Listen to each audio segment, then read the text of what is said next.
Brandon Muncy, sous chef at the Dressing Room in Phoenix, Arizona. Brandon, good to see you. I miss your face, man. It's good to see you, man, especially in the quarantine days. I know it. I selfishly, the show is just for me to be able to like reconnect with the homies because I need the banter, man. It's crazy how much I'm a social animal. And right now, my kids and my wife don't want to have anything to do with me. They're like, you need to chill out with your high energy guy. They've heard it too much. They have definitely heard it too much.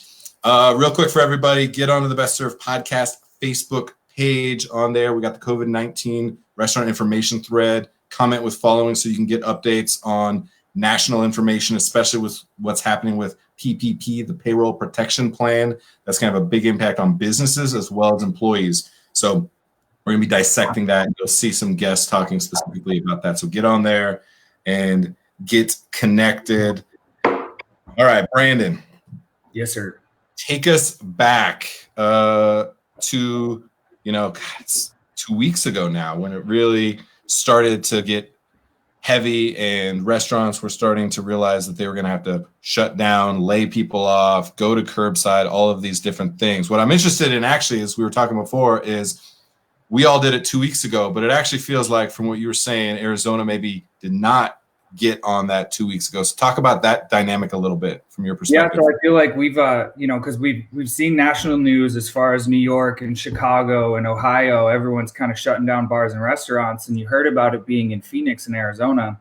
And we actually didn't get an order until it was St. Patrick's Day that they closed at the end of the day. And they said we could only be open for takeout. But as far as that went, that was just in Phoenix. That didn't mean Scottsdale. That didn't mean Tempe. That didn't mean Mesa. So it's kind of been pieced together throughout the lower part of the state. So it's just kind of really surreal. So we closed on St. Patrick's Day, and then we opened for about a week after that and tried to do the takeout thing. But I don't think we were really equipped for it. Our food isn't really takeout friendly in that sense. We didn't have, big family packages set up ready to go for it. And the industry and society kind of took it as like a joke. They didn't really see the repercussions of being out. We had people coming in and, hey, why can't I get a table? It's like, are you crazy? Do you not watch the news? What do you mean you can't get a table? So maybe it's in Arizona. You guys don't do daylight savings time, so you and I had to coordinate, make sure that we had the right times because I'm not sure what time it is in Arizona. It's west here for sure. Everyone's got a gun. No one cares about anything else, and just a bunch of weird stuff happening out here. So I'm interested as a sous chef in that business. You guys try to make the transition. It's kind of clumsy and awkward. I've heard that a lot, and it is challenging right now to understand exactly how to navigate that. Some concepts, some styles of food are just better suited to it. So what were those conversations like? Were you guys trying to evolve and figure it out? Or was it like, let's just see if we can like repackage it real quick and get it out there, and it just didn't work for you? The first couple days, so we closed actually for one day and then reopened to do takeout. So I feel like it was a lot of, we made a lot of decisions out of necessity. So everything was forced. And I don't think we had a really great plan going into it. So we offered a limited menu, but again, it wasn't, some of those things that are going to carry home well and feed a whole family. Like we talked about earlier. I mean, who really wants to get a burger and fries and drive home and eat soggy fries? Yeah, that's a big challenge. So having a plan, that's like everything, and how quickly you can transition. I've noticed a couple things. One, the food that I mentioned. If you have a style of food that just lends itself well and people already think about it and to go, that's really big. Community. I've been talking about this a lot, and I mentioned it to you. We live right next to 5280 Burger Bar here in Westminster. And they're in the Facebook group of this like neighborhood. And when it snows, they like offer free food for kids. And they're just active in the community. And now they're doing 150 meals a day and selling out like that. Yesterday, they did a $1 frozen hard lemonade because they just got a hard lemonade or a frozen lemonade machine. I don't know, something slushy machine, and they sold out of those in like 25 minutes. And so it's community, I think, is interesting versus like just putting butts in seats. It's like building that community is pretty key. I think another thing that goes into it too is the style of service. Whereas my restaurant it's quite a bit smaller. It's a more intimate setting. It's a place that you go as a 2 or a 4 top, and you sit down, you have a couple drinks, you have some food. It was more about like the ambiance. The restaurant that I was in is connected to a coffee shop and an art gallery, so it was more like get a drink, look around, come sit back down, have an appetizer, have an entree. So the curb appeal from that is, I mean, it's pretty lacking when you can't get the full experience. So you're shut down now. The whole staff, you and everybody are what? Everyone's laid off? Are you still on salary? Everyone's laid off. We're all currently unemployed. I mean, I think the whole reasoning behind trying to reopen and doing the takeout was not because we thought it was going to be these leaps and bounds of success in making revenue. I think it was the idea to be able to capture some of our staff, even, just for 5, 6, 7 more days, which that's great from, as an employee to look at an employer and say, you realize that you're going to lose some money, but you want to be able to pay people because you see that this is going to take longer. I mean, originally they said, wait 2 weeks. Anyone that sat back and said, yeah, this will be done in 2 weeks, were also the people that, tried to go 5 days ago and buy 10 packs of toilet paper and realize it doesn't exist. Dude, the toilet paper, what is going on? Look, you know me, and so this won't come as a surprise. The only thing that I hoarded was rice. I bought a shitload of rice. A 50-pound bag from the Asian Mart.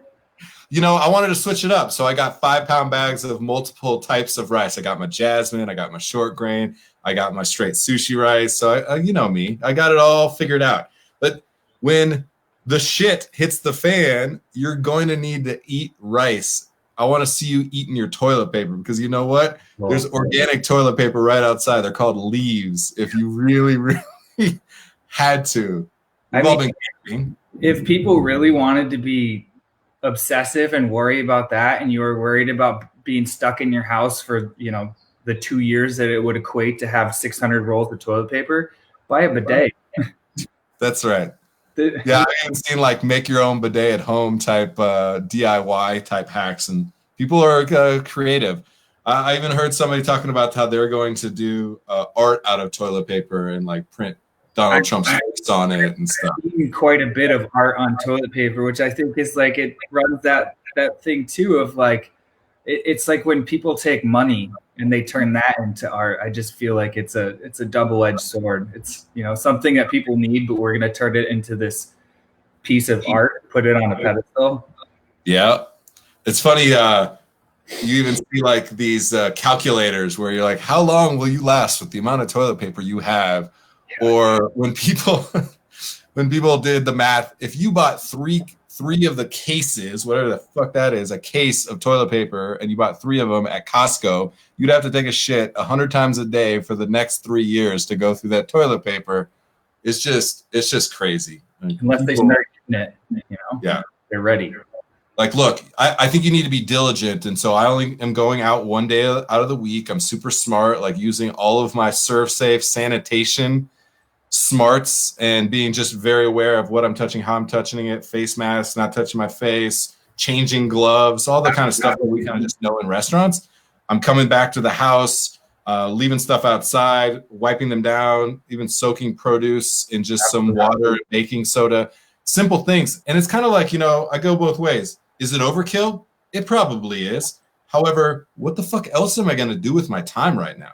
Well, that's the thing. It's not like you need to drop it off and be done. I have all this time in my day that yesterday I went to the grocery store and I got some veggies and, a couple things. Cause also I'm shopping for, maybe a couple days, not like I need to stockpile and fill my whole house so I can can and everything. But, came in and sanitized everything, washed all my fruits and veggies, even had time to let it dry. And there's just nothing else to do. I'm running out of Netflix. I'm rereading books. Yeah, that's and it's just, what's interesting is when I think about it, for me personally, and Betsy and I have talked about this, it's almost kind of like there's more concern for me of how we as humans react to things than the actual virus itself, right? Like, and it's funny because that's kind of the way that something like this works is the virus is really serious, and the way that we respond to it is even more serious, because it's just like the stock market, right? It's all about the confidence that we have in ourselves and each other. And so two things are happening. One, people are freaking out, and two, there's a lot of solidarity. So I'm excited about that, that the fact that we're going to have great art, great music, great camaraderie, that we'll be able to connect with people in a different way. That I had a chef reach out to me and say, I have no idea how to post stuff on social. And I was trying to like help out, Time to not tech savvy cooks, restaurant people are going to become very tech savvy coming out of this. And novices are going to spend a lot of time making their own French fries too. So we're going to meet each other in the middle a little bit. Well, even more than that, I think it's great. I don't think it's great that we're quarantined because of this terrible virus, but we're going to see great things from it too. Like we talked about, people are cooking at home. People are going to learn how to cook.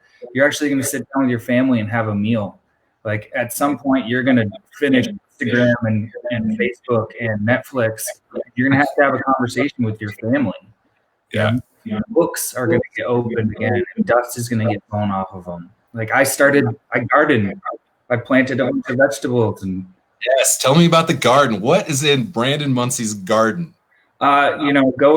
Going really small because I don't have the biggest space out here, and it's also going to be pretty hot. So finding vegetables that are going to be able to sustain without, consuming too much water, because again, I live in the desert. Water it's like toilet paper out here. But I got a couple jalapenos. I have some purple Cherokee heirloom tomatoes. Couple zucchinis. I have some rosemary, some basil, some chocolate mint, couple flowers for the lady, and smart man. You got to keep them aesthetically happy too. Smart man. I like that. I'm seeing more and more of that.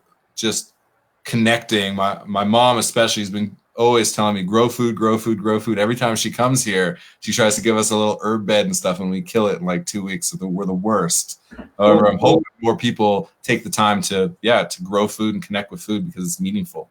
It gives me something to do every morning. I can wake up and I have coffee outside in my like serene little space, and I look at my tomatoes and I say, "Ooh, look at you!" And then they don't say anything back, and then I go about my day. Yep, you were talking to tomatoes as if they would answer you. Do you ever find yourself yelling at them like you would one of your line cooks? Not yet, but they're new. They're still in their 2-week buffer period.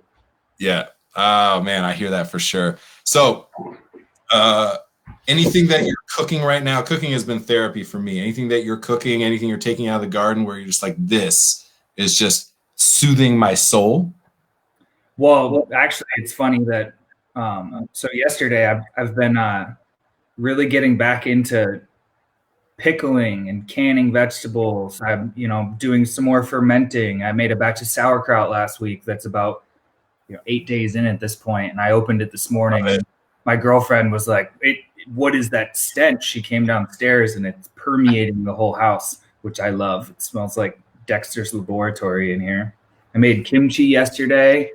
So, I mean, it's been nice to have so much time to cook at home instead of having that idea of, I worked 60 hours this week. The last thing I want to do is cook and clean. Now I'm like, we need to rearrange the spice cabinet and the pots and pans. Labels out on all your spices. It's like you're starting to manage it like you do your pantry, your larder at the restaurant. Yeah, 100%. That's good. We're going to have a lot of lined up utensils, properly labeled spices and things in houses. It's something we could definitely use more of. So you're fermenting foods, you're growing foods.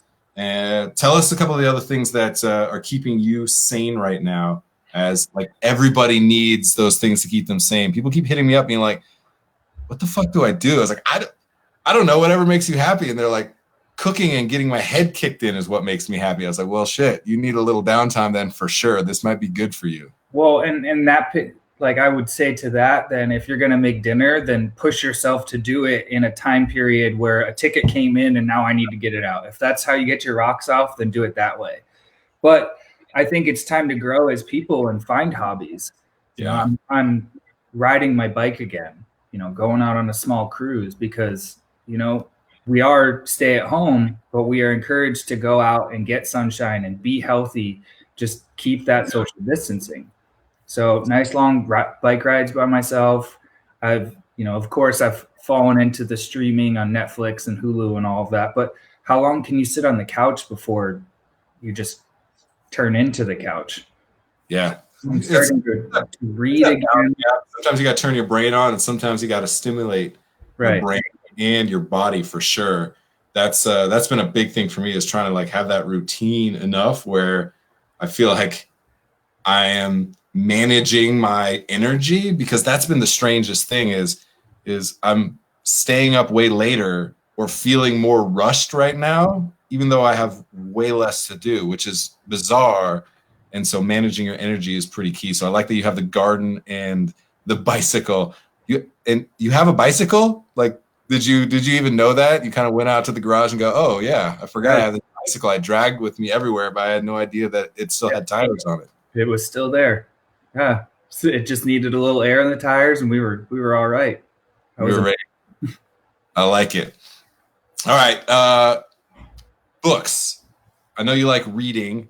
Talk to us about a couple of the books that might be worthwhile for us to get into.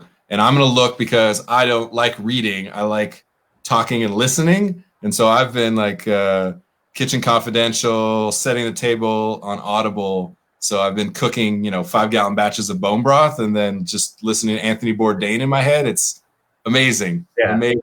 Therapy 2 times over for sure. So, I mean, outside of cookbooks, those were the only books that I could find any time to read was, Devil in the Kitchen, Kitchen Confidential, Medium Raw. So now I'm kind of switching my focus to some books that I've had on the shelves for years that, they didn't really go with the career. So it wasn't a necessary evil to read them, or I just didn't find the advantage. So I have delved into this. Fools Rush In. Fools Rush In. By a man named Bill Carter, who I actually met years ago in the industry. I worked with him, and he wrote this book. It's kind of it's a really cool book. He went to Sarajevo and basically was a guerrilla photographer and journalist, and was kind of put right into the madness. And it reads really well. It reads fluid. It's, you spend half an hour and you're like, man, I've been reading this whole time. So nice. And where did you guys connect? We actually worked together in Flagstaff many, many moons ago. And I think he lives down in Bisbee.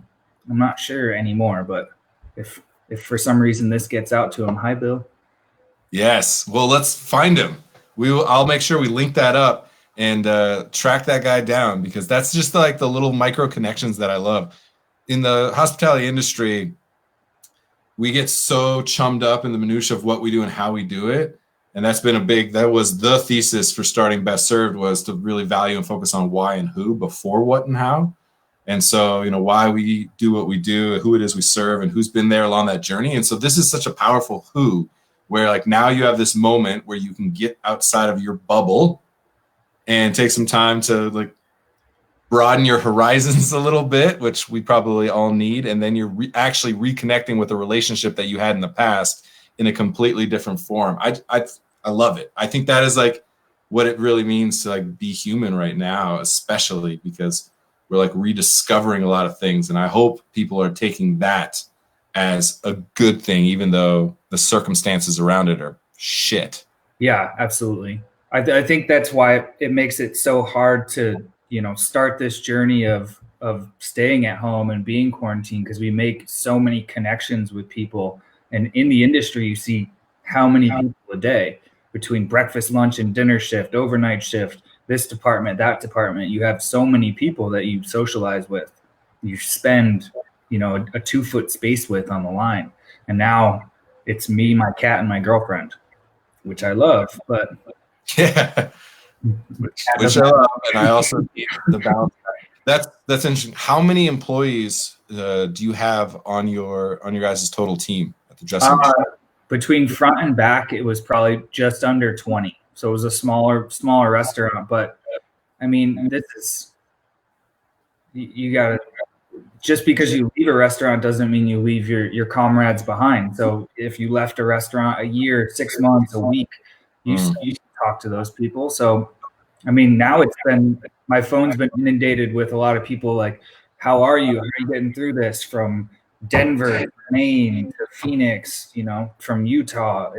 Which has been nice too, that like, I feel like all the time that we didn't have to catch up with people before, people are kind of taking that time now to reconnect, it's beautiful. Yeah. I'm interested, as you are a leader of humans in hospitality. I know leadership is something important to you. What was the conversation like when you're talking to your line cooks, dishwashers, junior sous chefs, any of that type?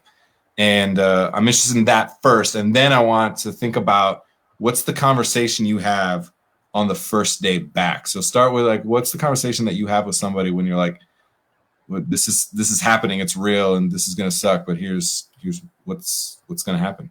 I think we had the negative aspect of being able to watch for so long around the country of people act upon it. So it was this really just the big elephant in the room that I have young line cooks that are looking at me. What do I do? What should I do?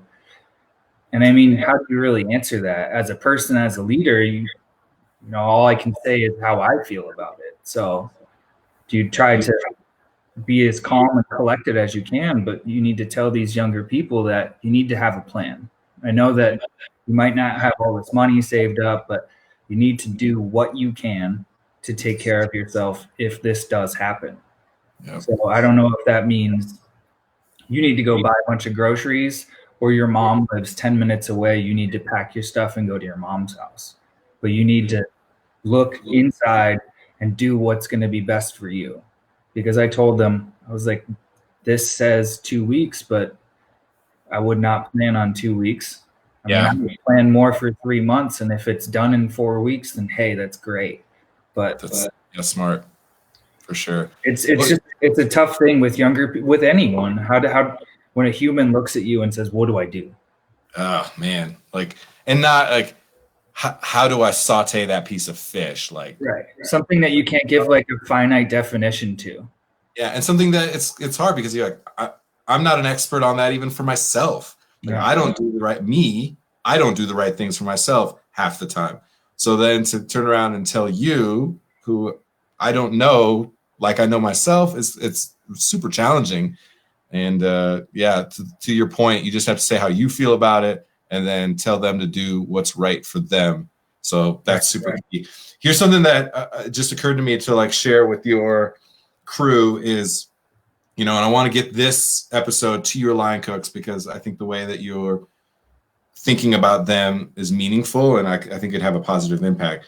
But even for somebody like me, I am figuring out, and I'm weird because I'm super entrepreneurial, so I kind of oddly like the struggle and the climb and the grind. And so I'm feeling motivated right now in this totally weird, bizarre, maybe unhealthy way, but it's just me. Is I mentioned making 5 gallons of bone broth, and we have a small community, and we just ask for suggested donations. And, we're selling 5 gallons a week of bone broth or this soup or that soup. And it's just a little bit of something to keep me sane, to keep me motivated, and also to make a couple bucks. So to the point I made of 5280 Burger Bar and community, I highly recommend. I hope cooks are listening to this. Anybody in the industry, you make amazing lasagna and you're smart and safe in your practices, then you should be finding a community of the 10 people that actually give a shit about you and ask them to support you and help nourish them as well, because a lot of them, don't want to cook and they'd much rather have some delicious food that you do. So I hope that kind of thing and that kind of motivation can connect with some people for sure. So let's get that. I know you got some hustlers on your crew. Let's get some line cooks out there in Arizona making whatever. Get them your jalapenos to make something to make a couple bucks. Oh, I'm sure we'll get into it. I think everyone just needs to embrace the idea that just because a restaurant doesn't pay you or ask you to cook anymore, the cooking doesn't die. Yeah. Take the cooking home. I don't care if you cook too much and you're not going to sell it. You have friends that need to eat. It's a true story, man. So it's simple stuff right now, like how we treat each other and feed ourselves have become so fundamental. And sometimes, we all get a little like, we've been on a gravy train in this country and just being Americans for so long. Now it's kind of punching us in the face that we have to go back to the very simplest of things to have whatever becomes the new normal for us. So in that way, it's going to be a big reset. And our industry, honestly, was due for a big reset in a lot of ways. And this is going to be a huge struggle. However, out of every struggle is going to be some amazing things that come out of it as well. So I'm hoping for that, which leads me to, on the first day back, you have ideas, you have plans, you have words of wisdom. What's that conversation like? Being like, look, we're not going to do the things the way that we did before. We were exposed by not having enough community or our food not being applicable to the landscape of today. What's that conversation feel like for you when you get back? That's really just being able to adapt. I think the first thing that's going to carry over, and I hope it does for everyone, is being safe. We should practice safety and hygiene like this all the time. This idea of wash your hands and don't touch your face and sanitize things. Just because we're breaking out in an epidemic doesn't mean that we should stop these practices on a daily. I think that would help us as a society, as a people, as a community. So I think that'll be the first thing that carries over. And then it's hard to have a plan in the industry. So having at least the smallest idea of a plan, I think it'll be a lot easier because we've never seen anything like this.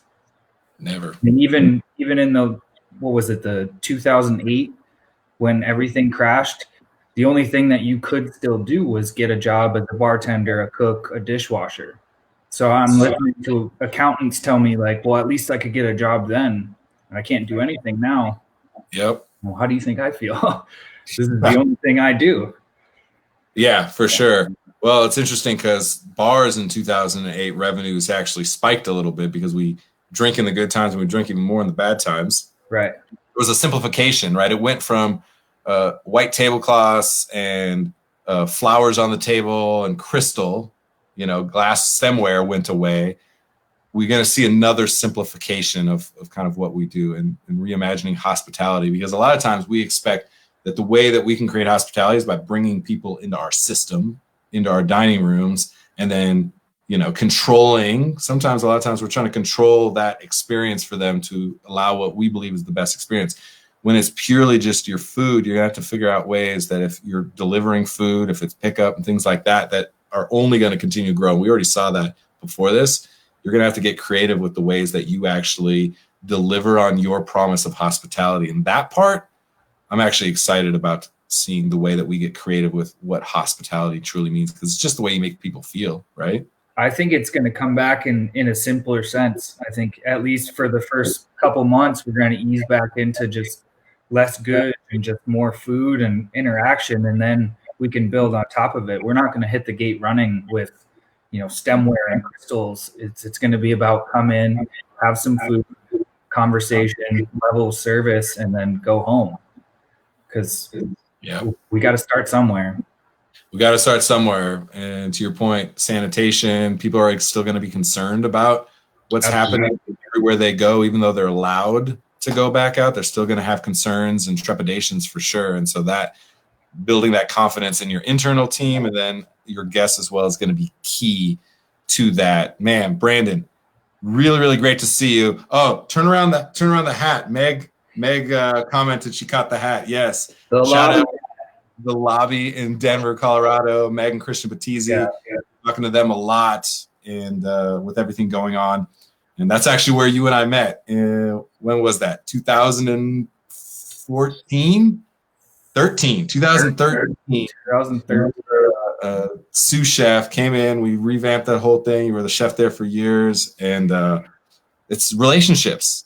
That's it. Like relationships that we have. And to have you on the show now, years later, in this crazy situation, honestly, whatever it takes to be able to see that pretty face, I am grateful for it. So I appreciate you having me out. Like it was good to, have a chit chat back and forth. It's been many moons. So truly, man, stay strong down there. Keep up the leadership. I hope that your team keeps to connect with you, because I know having that reassurance, and we're going to need leadership more than ever. So Brandon, I appreciate you being on the show, man. Have a great day. Thank you, sir. Cheers. Yes, Brandon Muncy. I've worked with that guy for years at multiple different concepts. He was there at the very beginning of Brewed Food, helping do crazy fermentation projects. So it warms my heart to hear him talking about making kimchi. Absolutely, because he was there in the weird experimental days at the beginning.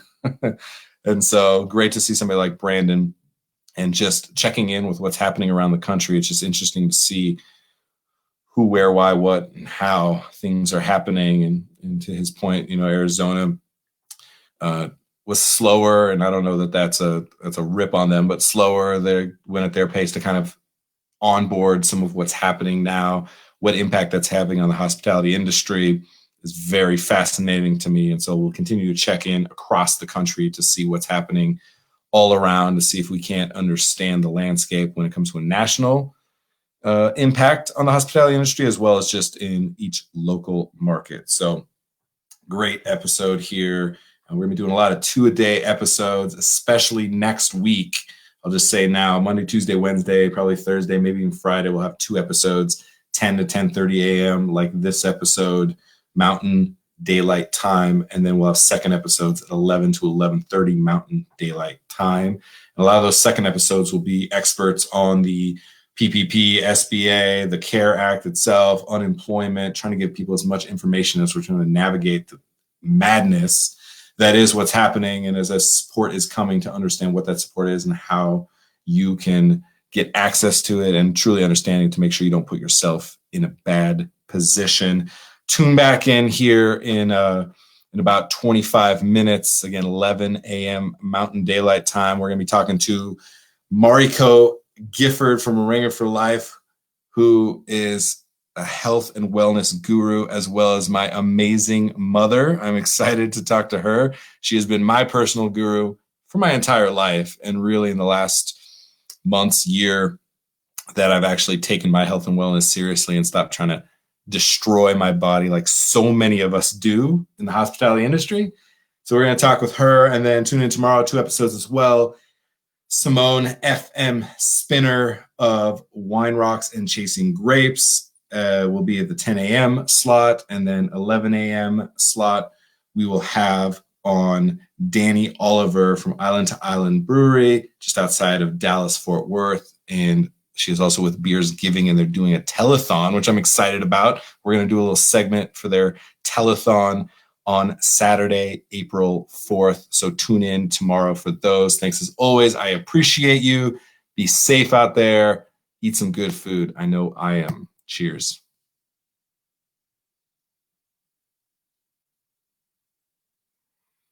Internets are slow today. So I just keep babbling on.